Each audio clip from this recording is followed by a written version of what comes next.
Salve, salve, alunos! Hoje nós teremos a revisão para a nossa avaliação. Passa muito rápido, são apenas 20 minutos, então fique ligado, porque o assunto que vocês já viram durante a aula, nós estaremos revendo agora para que vocês possam se localizar, tá bom? Joga na tela para nós sabermos aí, ó. Como a nossa aula, nós temos então aí o feudalismo e sua transição, não é isso? Não é que a aula é 36 não, tá, aluno? A aula é a 39.1. 36 é a aula que nós escolhemos para fazer parte dessa revisão, certo? Deixa eu colocar aqui meu lápis, minha caneta tá ok, beleza. Então, feudalismo e sua transição, a igreja e a cultura medieval, parte 1 e parte 2, e a importância dos estudos da África, tanto a parte 1 como a parte 2. O que nós vimos, na verdade, nessa aula 36 na época? Vamos lá, então. Nós temos aqui a transição, parte 2, sociedade e economia na ordem feudal, e a divisão dos feudos e a relação servil. E aí nós vimos o quê? Vimos a economia do sistema feudal, né, que dizia que a sociedade feudal predominou. Naquela época, a produção destinada ao próprio consumo, de subsistência, como eles falavam. A relação que caracterizou, na verdade, foi a servidão. O servo estava preso ao feudo. E o feudo produzia o quê? Cereais, carne, leite, utensílio doméstico e também de trabalho. O metal e o sal acabavam vindo de fora da Europa ou do feudo. As atividades econômicas estavam voltadas para a relação do trabalho geralmente considerada superior à de escravidão. O homem estava preso à terra, mas ele não era escravo. Fica bem certo disso, tá? No feudo, nós tínhamos a criação de carneiros, de boi e de cavalo. A agricultura voltada para o trigo, para a cevada, o centeio, a ervilha, e também se produzia a uva, certo? Como é que estava a divisão dos feudos, professor? Aí eu tenho o campo aberto, eu tenho a reserva senhorial e o manso servil ou tenência. O campo aberto era a terra de uso comum, todos poderiam trabalhar nessa terra. Os servos podiam recolher madeira, soltar os animais para poder pastar e assim por diante. Já a reserva senhorial pertencia exclusivamente ao senhor feudal, a terra dele. O manso servil ou tenência eram as terras utilizadas pelo servo, das quais retirava o seu sustento. É isso mesmo. Professor, e quais eram as obrigações do servo? Aí eu tenho voltado para a corvéia, para a banalidade, a captação e a talha, tá certo? A corvéia era a obrigação do servo trabalhar gratuitamente alguns dias da semana nas terras do senhor feudal. A captação era o imposto pago pelos servos. A talha era a obrigação de entregar parte da produção ao senhor feudal. E a banalidade era o pagamento pela utilização dos equipamentos de quem? Do senhor feudal. Como? Eu tenho um forno, eu tenho um celeiro, teria ponte, ferramentas e etc. Tá bom? E aí, partimos para a outra aula, que foi trabalhado, a igreja e a cultura medieval, parte 1, lembram? O que nós vamos trabalhar nessa aula? A igreja e a evangelização da Europa Ocidental, a ação da igreja católica e a organização do clero. Vejam, como é que estava, professor, organizado o clero? Muito simples. Clero secular e clero regular. Quem era o clero secular? Eram os padres, os bispos e os arcebispos. Clero regular eram as ordens religiosas, como os franciscanos, os beneditinos, os dominicanos, os carmelitas e os agostinianos. Nem sempre a autoridade do Papa foi aceita por todos os membros da igreja, tanto o alto clero como o baixo clero, ou o clero secular e o clero regular. O poder temporal da igreja aqui, de fato, se limitava ao Papa. Desde 756, ele passou a ser o administrador político do patrimônio de São Pedro. Na verdade, o Estado da Igreja, que é o Estado do Vaticano. Tá bom? Além do poder religioso, o Papa também possuía o poder temporal. Ou seja, ele tinha esses dois cargos, tanto espiritual como também material. Tá bom? Ele era tanto representante de Deus ou de Pedro aqui na Terra, como também ele tinha a figura de administrador do local, né? O Papa podia acumular, olha só, aluno, isso vocês viram na aula também. Ele podia acumular riquezas a partir de doações feitas por fiéis que desejavam nada mais do que a salvação, como vocês já viram também na aula. As indulgências, né? O pagamento pela salvação. E as investiduras, professor, o que vinha a ser? Também, as investiduras, na verdade, eram as nomeações que o senhor feudal fazia aos seus servos que se tornavam vassalos. Feita pelo imperador, visava interesses pessoais do reino. Nesse caso, o grande rei, né? o imperador. A quem caberia, então, professor, nomear o sacerdote para o cargo eclesiástico? Isso vinha do Papa ou vinha do imperador? Pois é, isso foi corrigido em 1211, não é isso? Vejam, no século X, o imperador Otton I, do Sacro Império Romano Germânico, passou a intervir nos assuntos da igreja.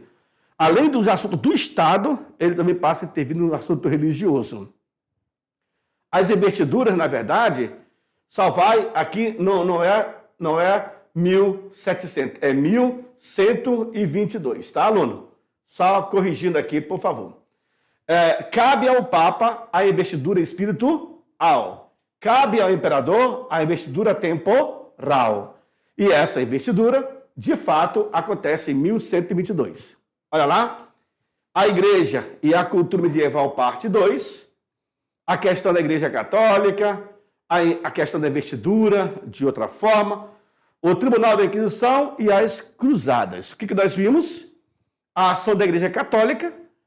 Para combater a heresia, o Papa Gregório IX criou em 1231 os Tribunais da Inquisição, cuja missão era descobrir e julgar os heréticos, os descrentes, né? Aqueles que não acreditavam na palavra de Deus e muito menos na palavra da igreja. O Tribunal da Inquisição vai ser a face mais cruel da igreja. E diga-se de passagem, a alta Idade Média, que é do século V ao século XI. A baixa idade, de 11 até 15. Tá bom? Nos diversos países cristãos, nem sempre a fé popular estava de acordo com os ensinamentos da igreja. Professor, então estava em descompasso? Com certeza, exatamente isso. O Tribunal da Inquisição, ou Santo Ofício, olha só, atuaram em vários reinos, na Itália, na França, na Alemanha, em Portugal e também na Espanha, certo? Em tudo aquilo que se compromete a sentir, o pensar e o agir das pessoas. Ou seja, eles diziam que a igreja estava envolvida do nascimento até a morte da pessoa. Na Espanha, por exemplo, a Inquisição, ela contou com 25 mil funcionários. Nossa, basicamente o país inteiro. Pois é. Na verdade, esses 25 mil funcionários faziam parte do corpo burocrático da Inquisição. Tá bom? Era um conjunto mesmo de pessoas que buscavam a todos os instantes comprovar quem era heréticos, né? No ano de 1095, o Papa Urbano II iniciou a Guerra Santa. Contra quem, senhores? Os muçulmanos. Viu aí? As cruzadas deixaram consequências marcantes políticas na economia da Idade Média. Nós já estamos entrando aqui no século XI. Por isso que é a alta Idade Média, transição para a baixa Idade Média. No ano de 1096 a 1270, a cristandade europeia organizou 8 cruzadas, tá, aluno? Cada uma com característica própria. Teve, inclusive, cruzada de crianças, de mulheres, para vocês terem ideia, tá? Consequência das cruzadas. Aí nós temos o empobrecimento dos seus feudais, porque o cara vai investir em guerra, em conquista, mas em contrapartida, ele vai deixar também de arrecadar, certo? Ao mesmo tempo, eu tenho o fortalecimento do poder real. Olha só que legal. Na medida que os senhores feudais perdiam suas forças. E está aqui, ó, o empobrecimento dos senhores feudais, certo? Nessa sequência, eu terei a reabertura do mar Mediterrâneo, por onde passavam todas as mercadorias. O mar Mediterrâneo vai ser o local mais vigiado, não, vamos dizer assim, mais usado na Idade Antiga e na Idade Média, tá bom? Nisso, teremos a ampliação do universo cultural, vejam só, promovido pelo contato com os orientais. Nessa troca de cultura, a Europa também ganha. E aí vai haver essa combinação, né? Eu acabo transmitindo, como eu também acabo recebendo, tá? A importância dos estudos da África, parte 1. Aí eu tenho a África Atlântica, o estudo da África, o continente africano e a diversidade, assim também como a língua africana. E nós vimos nessa aula. Durante muito tempo, a sociedade brasileira seguiu as características de organização portuguesa, com certeza. Essa organização portuguesa estava baseada no modelo europeu, que levou em conta apenas a participação do colonizador, ou seja, só do homem branco, e não do negro nem do índio. No segundo plano, tivemos a participação dos indígenas. Aí vem também os africanos. E com isso, os seus descendentes na construção da sociedade brasileira. Na cultura brasileira, nós temos aqui a história dos nossos povos, os nativos, os índios, né? A história dos povos africanos, esses que vieram da África Atlântica. Eles vieram de lá e aqui irão se tornar escravos, tá bom? Na construção da nação brasileira. Condições para uma sociedade com oportunidade igual para todos que vieram para o Brasil.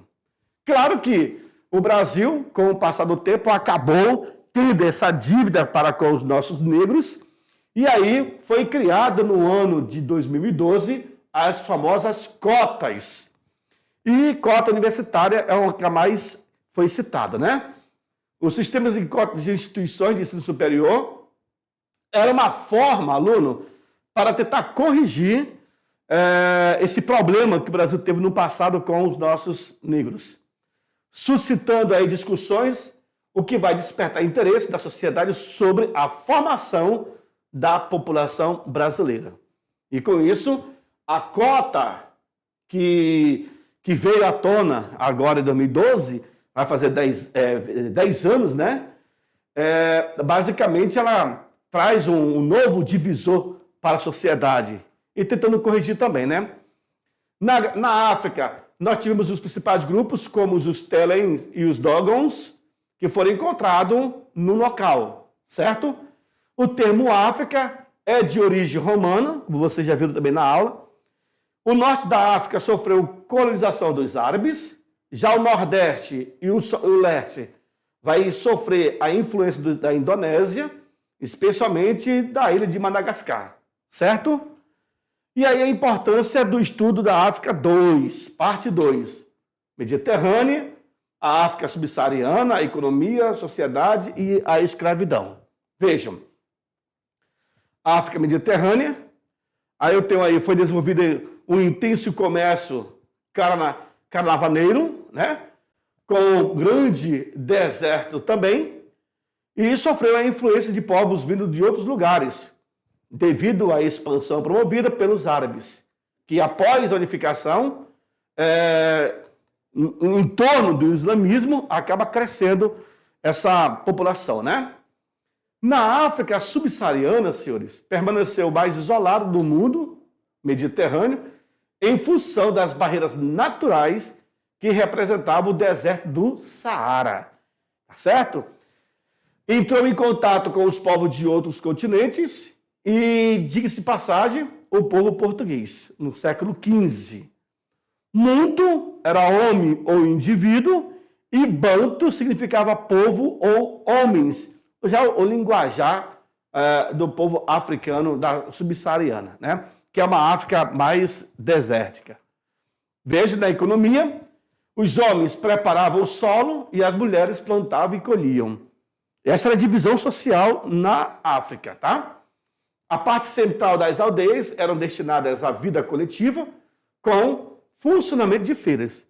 Então, dentro do próprio aldeia, do grupo deles, existia um baita de um terreiro, e esse terreiro funcionava como de uso coletivo para todos, certo? A agricultura tinha grande influência na região, sendo praticada com instrumento como, naquela época, a enxada e também a pá.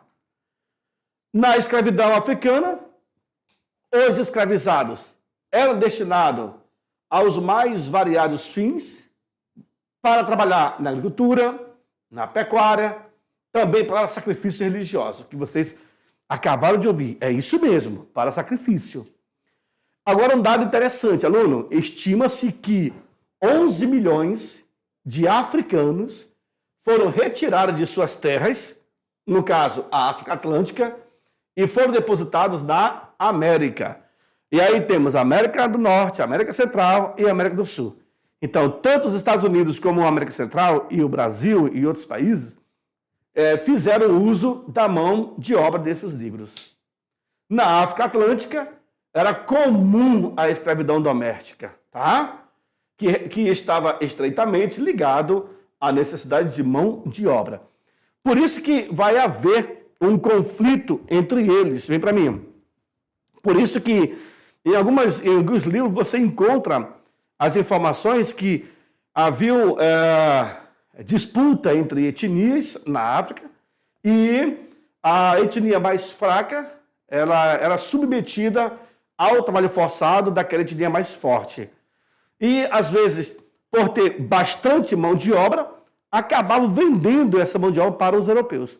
E aí, tanto os portugueses, como os espanhóis, franceses, ingleses, holandeses, utilizaram da mão de obra do negro no trabalho escravo, tá bom? O Brasil não vai ser diferente. Então, vejam, 11 milhões. 11 milhões é como se fosse, eu acho que é até menos do que o estado de São Paulo. É muita gente, 11 milhões. Então é isso. Essa foi a nossa revisão, tá, aluno? Eu espero que você tenha anotado tudo, porque daqui a pouco vocês terão um tempo para poder fazer a prova. Não precise correr, relaxe. Você vai ter um bom tempo aí estipulado. Não precisa ter pressa, porque a pressa é inimigo da perfeição. Tá? O professor não vai embora cedo, você também não vai embora cedo. Ah, terminou a prova, vai embora? Não. Faça a prova com carinho, com paciência. Tenta lembrar todas aquelas falas e explicações que nós demos para vocês lá atrás. Tá bom? É aquele velho provérbio, né? O apressado come cru. E não queremos que você venha comer cru essa prova. Tá certo? Desejamos a vocês sucesso, cautela para responder. E agora, a minha parte nós já fizemos. Agora é com você, aluno, tá bom? Então, desde já, não vou desejar sorte, não. Desejo sucesso. Sorte é para quem não estudou. E como você estudou, sucesso. Até breve. Tchau, tchau.